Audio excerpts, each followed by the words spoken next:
Hey guys, welcome back to the channel. I'm down to the last handful of notes from attending seminars, and that's what and the reason why I've been sharing all my seminar notes is they're still relevant to this day. Some of them are still relevant in the sense that they are proven tactics and strategies that have lasted the time of advertising and marketing, and they're still relevant to this day. It's just changing the way that they are being used and putting them into a different media.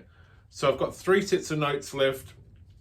They're all handwritten from some seminars that I attended, advertising and marketing seminars.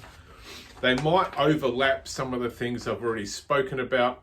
And if you've heard it once on another video, then it's good in some ways, because these are 3 separate seminars that I attended. In fact, I've attended probably 30 or 40 marketing and advertising seminars in the early days of doing my apprenticeship. Anyway, we're going to get right into it, and then I'm going to speak about how I could possibly help you with your organization, regardless if it's bricks and mortar or if it's purely online. So what I'm going to do, in no particular order, I'm just going to start speaking about some of the bullet points that I've written here, and it's just really simple, straightforward sort of stuff. So when it comes to your advertising and marketing, when you advertise and market, be direct and as simple as you can. You can't dumb it down too much. And in fact, the more that you dumb down your marketing and advertising, the easier it is for people to understand what it is you're trying to say. Dumb it right down to almost like a childlike level if need be. It won't upset and offend the people who are highly intelligent, as in people who have been to university or college and they know and understand big words. It's when you try and over articulate or over communicate, and you try and over speak what you're trying to say, that's when it pisses people off. So don't try and use big words all the time. Simple words, small English. Some of the other bullet points here: honest promises explained simply when you are trying to sell a product or service. And that leads on to the next bullet point. Say it as plainly as you could. The next bullet point, deliver a message to a specific audience of just one, which means don't try and advertise to everyone. The next bullet point, write to one person at one time. The next bullet point, aim to one person who is interested in what you have. The next bullet point, clear, complete, present, whole, I'll say that again, clear, complete, and present the whole promise. The next bullet point, make advertising and marketing interesting and clear. It can only be too boring. The next bullet point, you're seeking the reader out, not the reader seeking you out. The next bullet point, it's very easy to tune out of advertising and marketing if it's not clear. The next bullet point, in trying to write to everyone, you end up not writing to anyone at all. In trying to write to everyone, you end up not writing to anyone at all. The next bullet point, could I say this to a family friend or a friend? I'll say that again. Could I say this to a friend or a family member without sounding like I was trying to sell them anything or sound like an idiot? So when you write your advertising and marketing, could you easily and simply say it without coming across as trying to intentionally sell it? And that gets back to basically selling benefits. 3 questions before you put your advertising and marketing together. What is it that you're trying to say? What is it you're trying to sell? And what is your offer?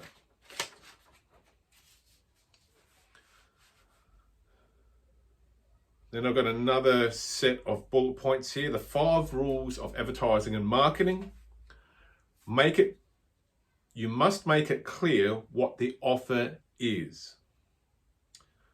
What is clear is what is important, and always offer value. Number 3, the successful advertisement must express the value of the offer in personal terms. Number 4, good advertising will always express the personality of the advertiser or marketer, and hang on, I've literally done this in handwriting of a doctor on crack. Good advertising will always express the personality of the advertiser or marketer, with the promise is only as good as the something else. I can't even read that. Gee, and it's my own handwriting. It's shocking. I need to stop doing handwritten notes because it's shocking. It looks like a chicken has picked up a pencil. Anyway, number 5, there will always be, there always needs to be a call to action. You must always ask for the order, and you must keep the promises that you make and never deny them. Okay, the next lot of bullet points is bullet point number 1, advertising commands attention, but never make it dull. Number 2, it will be reasonable, never offensive. Number 3, it will be original, never self-conscious. Number 4, it will be imaginative, never misleading, because of the qualities it will make people act. Next lot of bullet points I can share. Advertising is not entertainment. It's not for amusement. I'll read that again. Advertising and marketing is not for entertainment, and it's not for amusement. So in other words, sell what you want to sell. Next bullet point, people see advertising and marketing, but don't concentrate on what the advertising and marketing is about. So there we go, that's one lot of notes. The next lot of notes, bullet point. Each advertisement must make a proposition to the buyer. Buy this product or service and you will get this benefit. Next bullet point, the proposition must be one the competition can or cannot offer, and it must be unique. The next bullet point, the proposition must be so strong that it forces everyone to buy the product or service. Let me see. The next one talks about, the next few bullet points is speaking about USPs.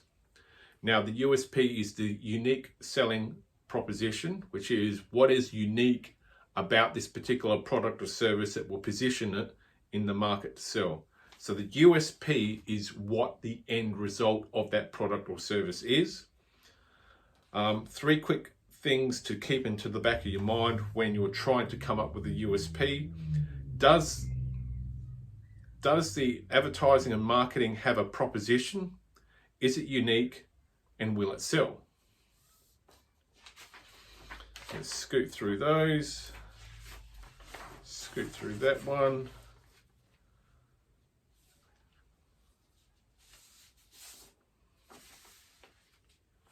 Just bear with me for a second because I haven't gone through this set of notes. I just want to make sure what I'm sharing with everyone is going to be relevant.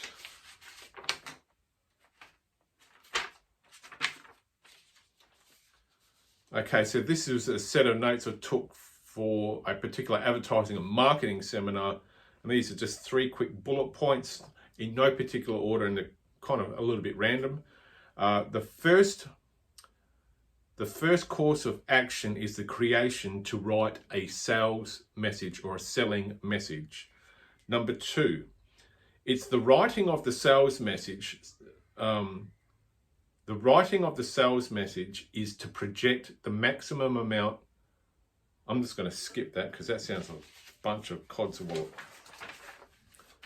The true role of advertising is the same as a role of a salesperson: to get business away from the nearest rival and to shift the demand curve between products. And that's that one done. The last set of notes from a different marketing and advertising seminar. This is again bullet point based. Reason why copy, reason why someone should do business with you.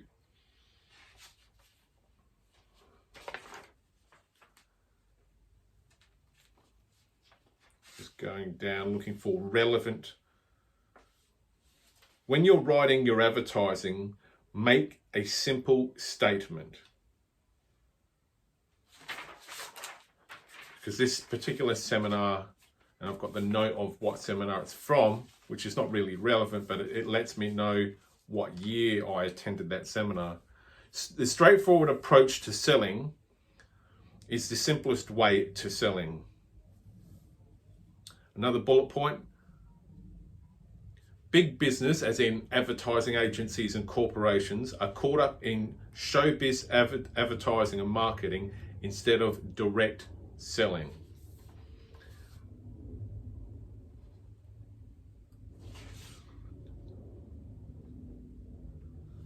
Okay, the next bullet point: write to sell the product or service. State the problem. You're not there to entertain, you're there to sell. Tell how the product or service solves the problem the customer has.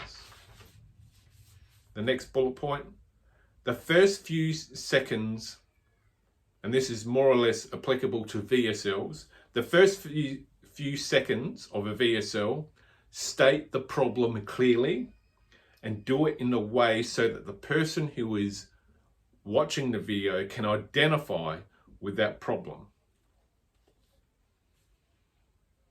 Next bullet point: give essential information about the product or service: how, where, when, how much, and who.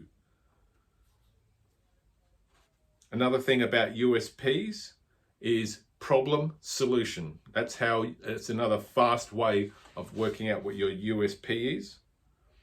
Next bullet point: don't sell features, sell benefits, which I've said in multiple videos so far.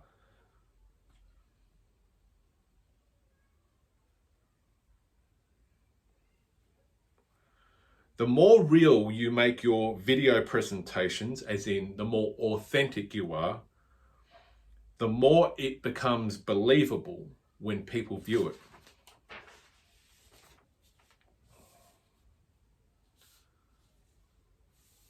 Again, tied back to VSLs. Do excuse me for the long pause, but I'm just making sure that what I'm sharing with you is something that can still be used today and applied in different media.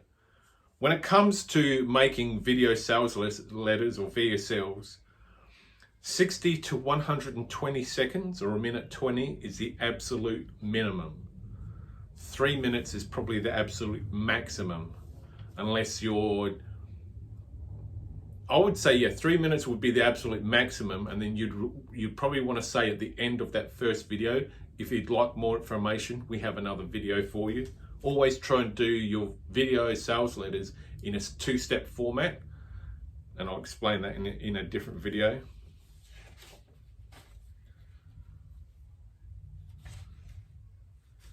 Advertising, or another bullet point: advertising and marketing is not entertainment. It's information that solves problems that people have. And that is the end of my seminar notes. There's a lot of things that I could have shared but didn't, because I didn't feel as though they were relevant, because some of it was tied back to the old CTV days where I was doing a lot of CTV's commercial television ads. So I was involved in writing a lot of scripts for CTV, which wouldn't necessarily be applicable to today, because CTV, you're aiming at a specific demographic in a way that's slightly different to now, because now we have a shorter attention span of a goldfish, whereas CTV, we had consumers locked in and they weren't being distracted by social media. So although that the principles of CTV are the foundation for VSLs, not everything directly flows over from one to the other. And there's also a lot of radio stuff in there, which radio isn't as potent as it used to be. Anyway, if you found a little bit of value out of this and you're looking to partner up with someone to help grow and scale your organization, regardless if you are online or you are traditional bricks and mortar, doesn't matter if you're a medium-sized business or you are a solo entrepreneur or a couple.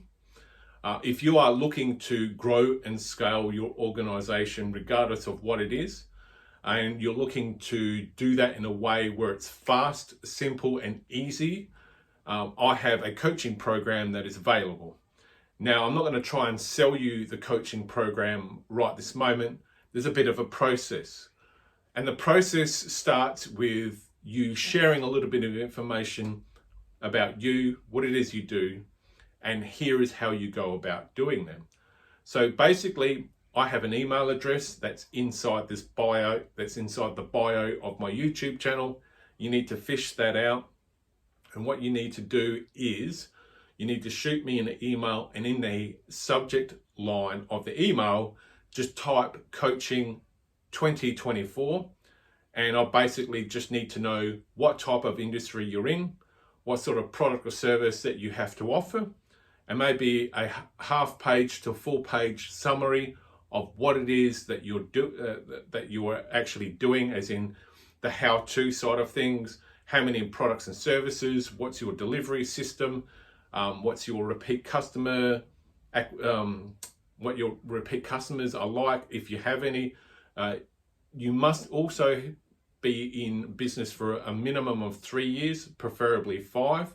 The reason for that is people that have been in business for 3 years, they've worked out a bit of a system, and they, more importantly, have a database. And with a database, it will potentially allow me to help mine out fresh business or even reactivate old customers. But anyway, shoot me an email. Let me know what type of product or service you have, what type of industry, a half page to a full page summary of what it is that you do, where you've been, how you've got going. Obviously, if you've been in business for 3 years, you've kind of worked out how to get things going, and you're looking to grow and scale. And you must also have a database for me to potentially work with. And by doing this sort of process of not trying to sell a coaching program straight off the bat, trying to get some information up front will allow me to make a very quick and informal assessment of whether or not I can actually help you. There are tons of people out there in the coaching world who will say they can help everyone and just do this, this, and this. What I tend to do is the complete opposite to most other coaches, as in I ask for a lot of information up front, and there will be a bit of a process after this first step, and it will allow me to get enough information to make an informed decision of whether or not I can actually help you or even add value to you and what it is that you do. I can be the world's best whatever. However, in saying that, no matter how good I might be at some things, I'm not good at everything, so to speak, and I can't help everyone. So if you're looking to partner up with someone to grow and scale, shoot me an email. Let me know what industry you're in, what product or service you have, a half page to a full page summary of what it is you do. That will allow me in this first step. It's a multi-step process. So this first step will be sort of like a brief introduction. If I think I can add value, or if I think I can help or have had exposure in your industry, I'll say yes or no. And if it's a yes, there'll be another step or another 2 steps in that process before we actually get to speak. And we'll speak obviously via Zoom or FaceTime. And then when we get to that speaking stage, that's when things will probably start to pick up. But in this early stage, I just need a brief idea of who you are, what you're doing, where you've been, and do you have a database? And obviously, the most critical part is, do you have the ongoing capacity to make a ongoing investment in your advertising and marketing over and above the coaching package? If you can send through that information to me, to my email address, and in the subject line write Coaching 2024, we can take that first step together and work out if we are going to be a good match in partnering up together, whereby I'll be serving you and helping you grow and scale. Cheers.